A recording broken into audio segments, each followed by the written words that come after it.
Moltes gràcies, senyora presidenta. És lamentable que ahir només ens poguérem posar d'acord en el traspàs i en lamentar el traspàs dels nostres col·legues, senyor Godoy i senyor García Antón. I crec que la política del nostre país necessita un canvi en profunditat. Estem en un nou escenari en què les receptes del passat no ens aprofiten. Me pregunte, i em preguntava este matí el meu forner, qui pensa en esta cambra en els 548.000 parats i parades que té este país. El debat que vàrem fer ahir serà profitós per a traure d'esta gravíssima situació que pateixen tantes famílies, tantes persones? O continuarem persistint en els errors que des del govern ens han dut a este fracàs en les polítiques econòmiques i socials?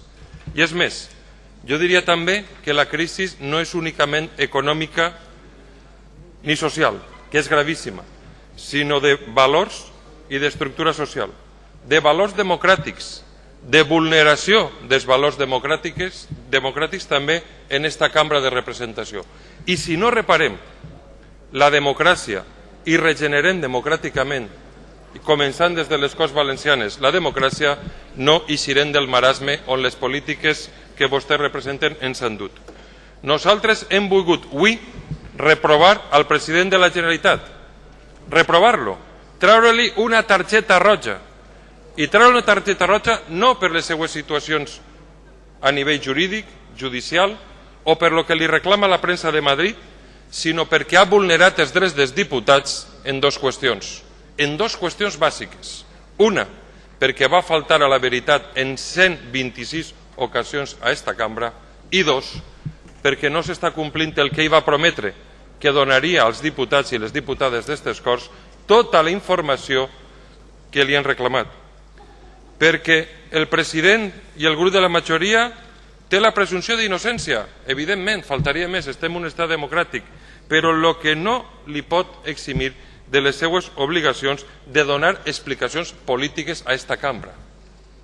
I el govern de la Generalitat i el grup majoritari s'ha escudat en l'opacitat, en la nul·la transparència per a vulnerar els drets dels diputats i diputades de l'oposició d'esta cambra. La crisi de valors és tan greu que si vostès no reparen difícilment podrem eixir de la crisi econòmica i social que tenim exponencialment al nostre país. Vostès ens han portat en l'últim any a una situació catastròfica. I el més preocupant del debat d'ahir és que el president vol persistir en l'error que ens ha portat a aquesta situació. Això és el més preocupant.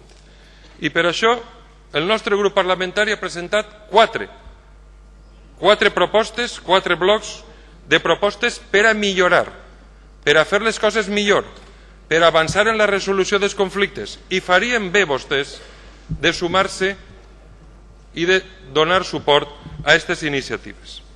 El primer bloc que els presentem és el bloc de regeneració democràtica. Miren vostès, el forner que este matí m'ha dit: què heu fet allà en les Corts? Què heu parlat? Què heu decidit? I es veu que ha vist algun noticiari i diu: això semblava la pel·lícula d'Elion Nets, Los Intocables.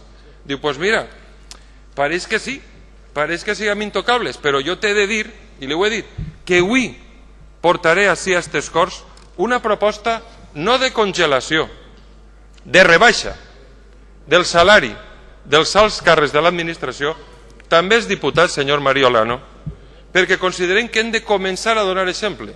I de la mateixa manera que nosaltres pensem que el servei públic ha d'estar retribuït correctament, en la gravíssima situació econòmica que pateixen famílies i persones, hem de donar exemple. I hem de donar exemple reduint un 20% el salari del president de la Generalitat, vicepresidents, consellers, titulars de subsecretaries, secretaries autonòmiques, titulars de direccions generals, presidents de societats públiques, que ja estem pagant de cada euro que es paga o que s'inverteix, de cada 5 euros, 1 és de societats públiques, fins a diputats i diputades, síndic de greuges, síndic de comptes, president del Consell Valencià de Cultura, etc. Això és un estalvi i això és una senyal moralitzadora cap a la nostra societat. No congelació, reducció al 20%. I em diran vostès, facin vostè. És que ja ho hem fet. És que ja ho hem fet. En ajuntaments on el bloc governa ja s'ha produït aquesta rebaixa, perquè jo crec que este govern té uns elements d'autisme polític. D'autisme polític. No coneix la realitat social del nostre país. S'ha refugiat en l'autobombo i fa la impressió que es creuen el que dona com a informació Canal 9. Eixa no és la realitat. La realitat és gravíssima i si no comencem a afrontar-la des d'ací en regeneració democràtica estem beguent oli, com es diu popularment. Estem fent un flac favor a lo que hauria de ser una recuperació ètica, econòmica i social de la gravíssima situació a la que ens enfrontem. Per tant, no congelació, sinó reducció. En segon punt, jo crec que hem de dotar-nos d'instruments eficaços per al control de les pràctiques del govern i hem plantejat la creació d'una oficina valenciana que actue contra el frau. És necessari reforçar les garanties per aconseguir la millora de la nostra qualitat democràtica. Perquè si es vulneren els drets dels diputats i diputades, què no farà l'administració? I per tant necessitem una oficina independent que pugui controlar l'acció del govern, que tinga plena capacitat d'obrar i que estiga adscrita a les Corts Valencianes.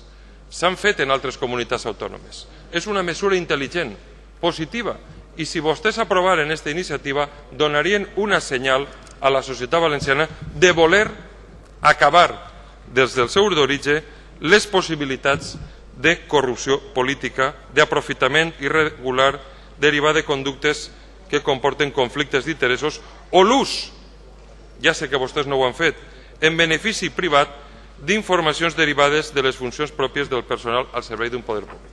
Això ho han fet altres comunitats autònomes. És una mesura que va a reparar èticament la gravíssima situació en la que ens trobem. Em va preocupar de la intervenció del president de la Generalitat que donara un concepte d'austeritat que va molt lligat al que vostès estan practicant d'una forma incorrecta i saben vostès que ho tenen recorrit per la intersindical valenciana davant els jutjats, que és la externalització de la funció pública valenciana.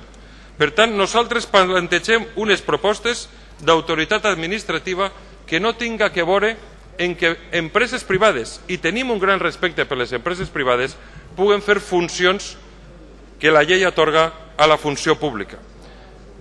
Evitem al màxim l'externalització i privatització dels serveis públics. I, per altra banda, aquestes mesures d'austeritat haurien d'anar acompanyades de la reducció de l'administració. Va parlar el president de valencianisme. Quin valencianisme és aquest que es plega les decisions del govern central? Quin valencianisme és aquest? I li he de recordar al president que la pintada que van posar molts joves valencianistes de València 0 i Espanya 92 la van fer molts valencianistes que ara estan en el bloc. I els mateixos valencianistes que quan vostès governaren a Madrid, el senyor Aznar, i l'AVE arribava a Màlaga i a Valladolid, van fer la mateixa pintada. I aleshores ni el president Camps ni cap de vostès va obrir la boca, perquè el seu valencianisme és de dependència política, sucursalisme i marginació econòmica per al poble valencià. Recolzen vostès les nostres propostes i comencem a dotar d'ètica i de moralitat al nostre poble.